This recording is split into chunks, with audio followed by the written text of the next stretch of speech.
Assalamu alaikum class 7th. Hope you all are fine. Today we'll start unit 10, a successful trick of Robinson Crusoe, preparing to attack.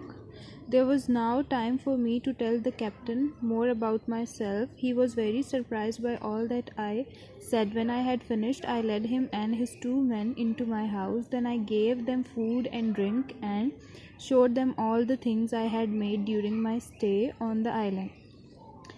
तो Robinson Crusoe कह रहा है कि उसके पास अब काफ़ी टाइम था कैप्टन को अपने बारे में और बहुत कुछ बताने का।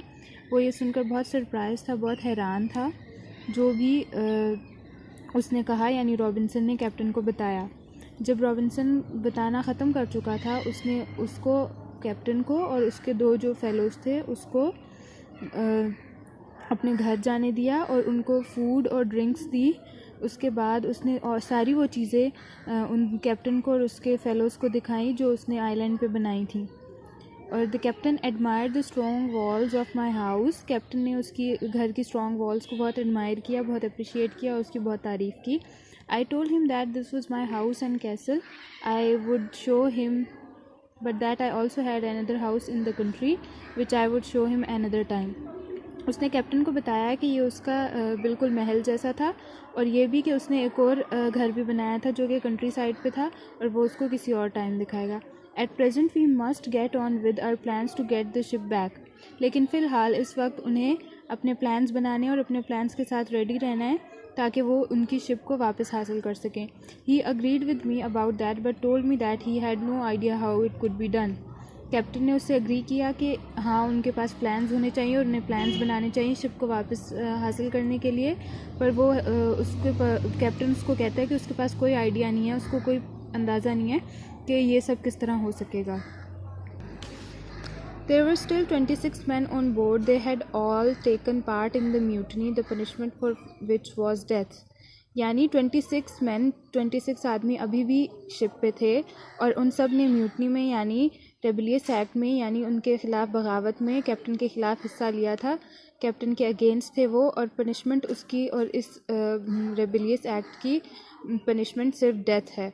दे would now be very dangerous. अब वो बहुत डेंजरस यानी ख़तरनाक होंगे। Knowing that if they were made prisoners they would be hanged as soon as they reached England. और ये जानते थे जैसे ही अगर उनको कैदी बना लिया जाए, अगर कैप्चर कर लिया जाए, प्रिजनर बना लिया जाए, तो उनको पता था कि जैसे ही वो इंग्लैंड पहुंचेंगे उनको हैंग कर दिया जाएगा यानी लटका के कत्ल कर दिया जाएगा। There were only a few of us and it would be useless to attack so many dangerous enemies.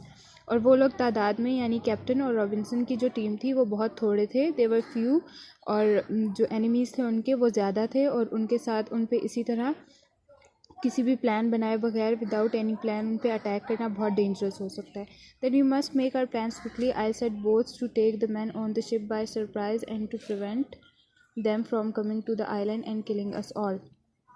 तो उसने कहा हमें एज सुन एज़ पॉसिबल बहुत जल्द कोई ना कोई प्लान बना लेना चाहिए शिप को वापस हासिल करने के लिए भी और जो उनके पास प्रिजनर्स थे उनको और ख़ुद शिप पे जाने के लिए भी, और उनको जो शिप पे जितने भी 26 मैन थे उनको आइलैंड पे आने से रोकने के लिए भी। प्रिवेंट मतलब रोकना। The ship's crew would soon begin to wonder that had happened to their companions. जो शिप पे जितने भी आदमी थे वो अब हैरान होना शुरू हो जाएंगे कि क्या हुआ है उनके जो फेलोज आए थे, जो सीमैन आए थे आइलैंड पे उनके साथ, एंड टू द बोट और बोट के साथ। They would certainly come ashore in another boat to look for them. वो कह रहा था वो यकीनन certainly मतलब यकीनन for sure एक और बोट में शोर की तरफ आएंगे, साहिल की तरफ आएंगे। They would probably have weapons and there would be too many of them for us. The captain agreed to this. और उसने कहा उनके पास वेपन्स भी होंगे और वो यकीनन उनसे तादाद में यानी ज़्यादा होंगे। और कैप्टन ने भी उसकी बात से एग्री किया कि एज सुन एज़ पॉसिबल कोई प्लान बना के उन्हें ख़ुद ही बोट पे जाके अटैक करना होगा किसी प्लान के अकॉर्डिंग, बजाय इसके कि जो एनिमीज़ थे उनके वो आइलैंड आ जाएं।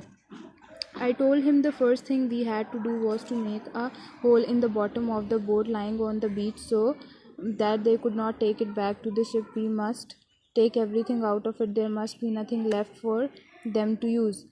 तो रॉबिन्सन ने कैप्टन को और उसके फेलोज़ को बताया कि उन्हें जो बोट है उसमें पहले एक होल करना है, सुराख करना है, ताकि वो फ्लॉट ना कर सके, वो बह ना सके पानी के साथ, वो तैर ना सके, उसके साथ ना जा सके वापस शिप तक, और उसमें जो कुछ भी है, जितना सामान भी है, वो उससे निकाल लेना चाहिए उनको, ताकि उनके यूज़ के लिए उस पर कुछ ना बचे.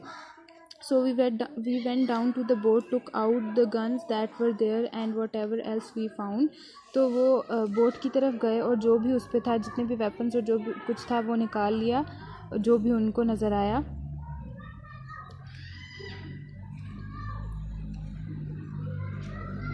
Which was a bottle of brandy, a bottle of rum, a few biscuits and a horn of powder. एक ब्रांडी बॉटल, एक रम की बॉटल, यानी ये जो ड्रिंक्स थी, और बिस्किट्स थे कुछ, और पाउडर था कुछ गन पाउडर था, कुछ हॉर्न जो थे उनके थे, उन सब को वो उन्होंने बोट से निकाल लिया. Then we knocked a large hole in the bottom of the boat so that it would not float again.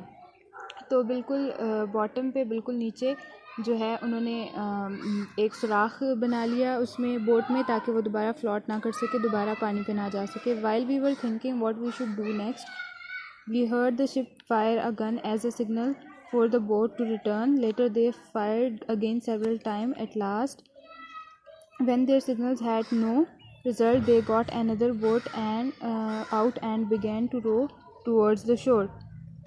जब वो लोग ये सोच रहे थे कि उन्हें आगे क्या करना चाहिए, इस दौरान मीनवाइल जो शिप पे जितने भी बाकी 26 मैन थे उन्होंने एक गन फायर की, यानी वो सिग्नल था कि बोट पे जितने भी सीमैन थे उनके लिए कि अब उन्हें वापस आ जाना चाहिए. लेकिन बोट फिर भी वापस नहीं गई. कुछ देर बाद उन्होंने फिर बहुत सारे फायर किए, बहुत दफ़ा, लेकिन फिर भी कोई रिस्पांस नहीं मिला. तो वो उन्होंने देखा कि उन्होंने एक और बोट शिप में से निकाल के वो उसकी तरफ आइलैंड की तरफ आना स्टार्ट कर दिया उन लोगों ने. As they got nearer we saw that there were 10 men in it and that they all had guns. जैसे ही वो शोर के करीब आना शुरू हुए तो उन्होंने देखा कि बोट में 10 आदमी थे और उनके पास गन्स थी. We could now see the man clearly and the captain knew their names. He said there were 3 very honest men whom he was sure had been forced to join the mutiny by the others. तो उसमें उन्होंने देखा कि boat पे 10 आदमी थे और जो कि कैप्टन ने उन्हें बताया, उनके नेम्स सबके जानते हैं, और जिनमें से सिर्फ 3 आदमी ऐसे हैं जो कि बहुत ऑनेस्ट है कैप्टन के साथ, और वो इस म्यूटनी का पार्ट नहीं बनना चाहते थे, बल्कि उनको फोर्स करके इसका पार्ट बनाया गया.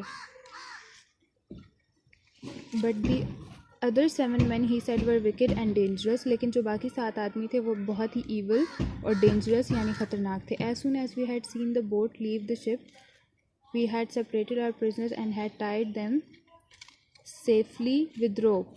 जैसे ही उन्होंने बोट को वहाँ से निकलते हुए देखा, उन्होंने जो उनके प्रिजनर्स थे उनको अलहदा करके बांध दिया और बिल्कुल सेफ़ तरीके से रोप यानी रस्सी के साथ. 2 of the prisoners whom the captain did not trust were sent to a safe place with Friday. जो प्रिजनर्स में से दो आदमी थे जिन पे कैप्टन बिल्कुल भी ट्रस्ट नहीं करता था, उनको किसी सेफ़ प्लेस पे भेज दिया फ्राइडे के साथ. They were out of hearing and it would be difficult for them to find their way back. Out of hearing मतलब ना वो कुछ सुन भी नहीं सकते थे और ना ही उनको कोई सुन सकता था. उनको इतना दूर भेज दिया गया था और उनके लिए बहुत मुश्किल था वहाँ से वापस आना. Even if they got out of their ropes, अगर वो अपनी रस्सियाँ खुलवा भी लें तो भी. They were given food and drink and told that if they stayed there quietly they would be set free in a day or 2. उनको फूड और ड्रिंक खाने की चीज़ वगैरह दे दी गई थी और उन्हें बता दिया गया था कि अगर वो खामोशी से वहाँ पे रहे और उन्हें भागने की कोशिश ना की या शोर मचाने की कोशिश ना की तो उन्हें 1 या 2 दिन में सेफली उनको छोड़ दिया जाएगा. But if they try to escape they would be put to death without mercy. लेकिन अगर उन्होंने भागने की कोशिश की तो उनको यानी रहम किए बगैर उनको मार दिया जाएगा. The other prisoners were better treated. जो बाकी प्रिजनर्स थे उनके साथ अच्छा सलूक किया था कैप्टन ने, रॉबिन्सन ने. 2 of them were kept tied because the captain could not trust them, but the other 2 were set free and they promised faithfully to live and die with us. जो बाकी ग्रुप था prisoners का उनमें से 2 को अच्छी तरह बांधा हुआ था, उनको दे वर केप्ट टाइड क्योंकि कैप्टन उन पर ट्रस्ट नहीं करता था. लेकिन जो बाकी 2 प्रिजनर्स थे उनको फ्री छोड़ दिया गया था, उनको रोप से बांधा नहीं गया था क्योंकि उन्होंने लॉयल्टी शो की थी और प्रॉमिस किया था कि वो उन्हीं के साथ जीना मरना कबूल करेंगे, यानी उन्हीं के साथ उनकी फ़ाइट में पार्ट लेंगे. So with these 2 men, there were 7 of us all together, all with guns. I felt sure that we would be able to deal with the 10 men who were coming, especially as the captain had said that there were 3 honest men among them. So now Robinson is saying that there were 7 men all together, यानी अगर जो prisoners जिन पे captain trust करता था और captain के 2 fellows और Friday और रॉबिन्सन को अगर काउंट करे तो ये टोटल 7 मैन बनते हैं, जो कि इनफ था उन 10 लोगों पे अटैक करने के लिए या उनको फ़ाइट बैक करने के लिए उनके साथ. लेकिन अगर देखा जाए तो बोट में 3 लोग ऐसे थे जिन पे कैप्टन ट्रस्ट करता था, तो अगर ऑल टुगेदर उनके सिर्फ 7 एनिमीज़ थे और वो काफ़ी थे उनको फ़ाइट करने के लिए. That's all for today, and I'll explain rest of the chapter in the next video.